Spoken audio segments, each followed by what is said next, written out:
Jesus' father and mother were amazed at what was said about him.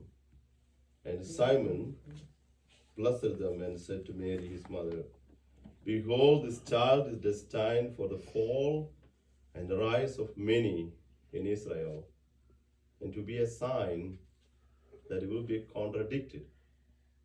And you yourself a sword will pierce, so that thoughts of many hearts may be revealed. The Gospel of the Lord. Praise to you, Lord Jesus Christ. I remember this feast is one of the biggest feasts, actually 7 days from September 8.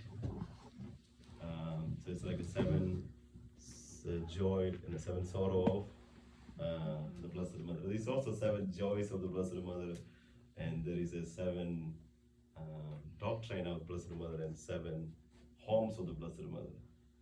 You can look it up on blog. I think it's amazing that she has put this all together. But today is a feast, one of the feast I celebrate in ones because that's why sequence. There are some places feast. The power of the feast is come through because of the novena that they had, the 7 Dolores. I think you do have a church in Fair Heaven, 7 Dolores. So 7 sorrows of the church. You remember the first one, the 7 sorrows, flight to Egypt. The second one, prophecy of Simeon. and Lost finding Jesus in the the temple. and Jesus meet the Blessed Mother On the way of the cross. and Beneath death the of Jesus cross. Christ, and Taken Jesus down. stays on the place in the lap of the Blessed Mother, and the last one, Burial. burial of Jesus Christ. So these are 7 sorrows of the Blessed Mother. I mean, you need to know. I'm just saying that so many people don't know this.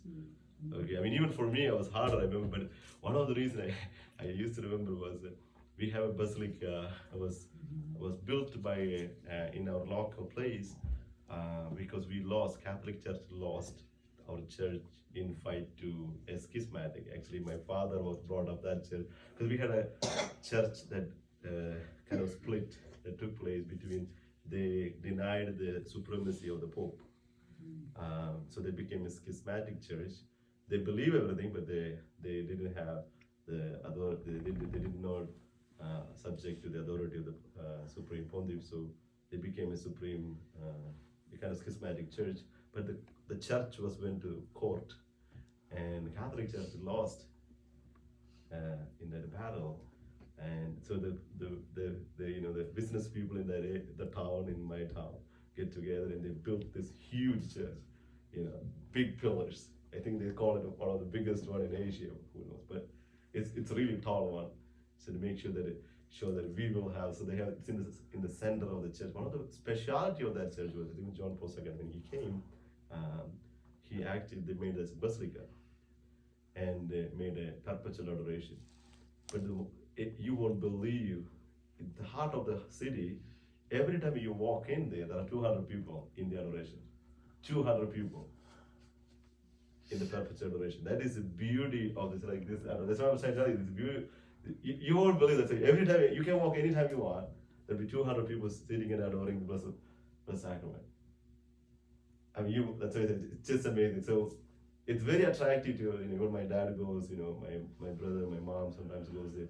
It's just news. They know that anytime they can walk in and they have the Blessed Sacrament there. You have to go through inside the church and this beautiful marble and well done. But the prayer that they give, it's amazing. So the church was always close to my heart. I remember my discerning to vocation. I also came from there because I was kind of discerning when I was 14, 15. That I wanted to become a priest, and one day my mom said, "Go give food to my dad, lunch." So it was only 2 hour biking. I do bike that, biking, and but the problem I had was I didn't have the brake and the bell. The brake and the bell, you had to brake. The bike you need a brake if somebody will go. Then you need a bell to make sure that, but I didn't want to tell my mom that. She's going to say, no, don't go, So I didn't tell my mom. I took the. I said, I can handle it. Just it's silly thing, But the problem, I don't know if you know, in Indian traffic is not just like the traffic here. Okay, they don't stop, and they just run you over. Okay, so that's how it goes. So, yeah, so. And you have like animals, you have all kind of cars and vehicles all together. So if you don't have brake and bell, the people most time people suggest stay home because it's not safe for you there. But you're a teenager, you want to be out there, you want to help dad. So I went in, I was in a circle. There's my city there's a circle, huge circle. So I went around the circle, and I came in a place that was merging all this traffic. And I remember there was a bus coming on this side and the bus coming on this side. And I said, this is it, I'm done. So I closed my eyes and I said, God, whatever you want me to do, if you really want to be a priest, this is the best time to say it. So I remember I don't know if it was a 30-second or something. I closed my eyes and I was riding on the city, the middle of the traffic. I mean, if you're from that area, you will realize that you can never believe this. 30 seconds, I close my eyes and I'm just, say, God will fight for you. You just need to be still. I think I was really still that time because I just didn't know what is going to happen. I mean, I have seen it all, but that was the worst part I've seen because I didn't know where to go.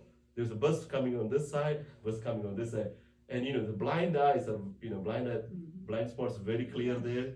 They can't see me because I'm a small little kid, tiny kid with a small bike. I opened my eyes, I can't see the two buses. And I said, I have no idea even today what happened.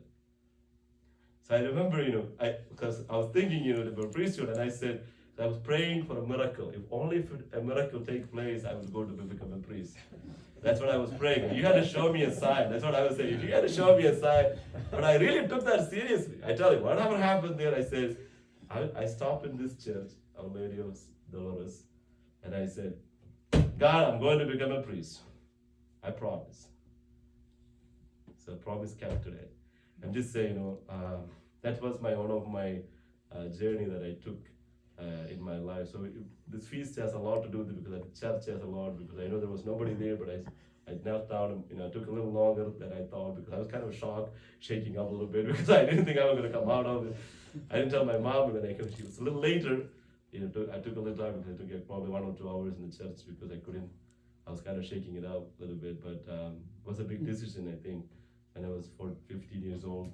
I think now I'm 40, so like 35 years ago, 25 years ago. So I think, thank God, God made me still alive, standing here. 2 buses could not handle me, so God keeps in my heart. So that's something I thought was painful. That I was thinking, like connecting to God's, this food that God was giving to the Blessed Mother, into her heart. I was thinking the same thing. Everybody goes through this pain of the heart. I didn't want to leave because remember it was my twin brother. I had only one twin brother, and too many girls around, and just so hard to say goodbye to time. It's kind of saying goodbye to the world when you decided to become a priest. So that was the hardest decision I think that time as a teenager that I was making. But I was thinking this connected to the Blessed Mother. The sword will pierce your heart. Every time that when you have the decision to make, between God and the world, there is a sword will pierce. It's very hard, but once it's gone, you're truly free. So I realized that we are not free because we are attached to who? To the world. So anytime there is a hard decision to make in a life, because we are not free, because we are attached to the world. Bishop Joy, he was assigned one of the churches.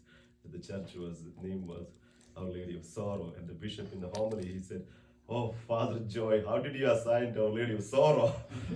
Because that was kind of cute to say, he was assigned to Our Lady of Sorrow, and he was when I was coming back here with him, and he was saying the same thing. In America we are living in a world with pleasure. We're talking to him, and he said, and it's very hard for us as a priest, as a bishop, as a people of God, to separate the worldliness from God. And that separated is that bringing this world.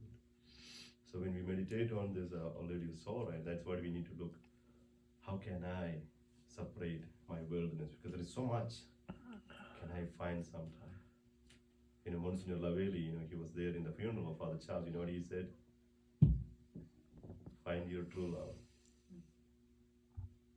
Find your true love for Jesus Christ. And to find the time for Jesus, and you'll be able to do it. And that's what Blessed Mother did. I think she loved her son so much. Not as a son, I think. She knew he was God. She knew he's a Savior. She knew he's the Son of God. And that relationship was so deep that she did not even know the pain in her heart that she was carrying. And that's why her heart is called Immaculate Heart of Mary. Because he suffered in the body. She suffered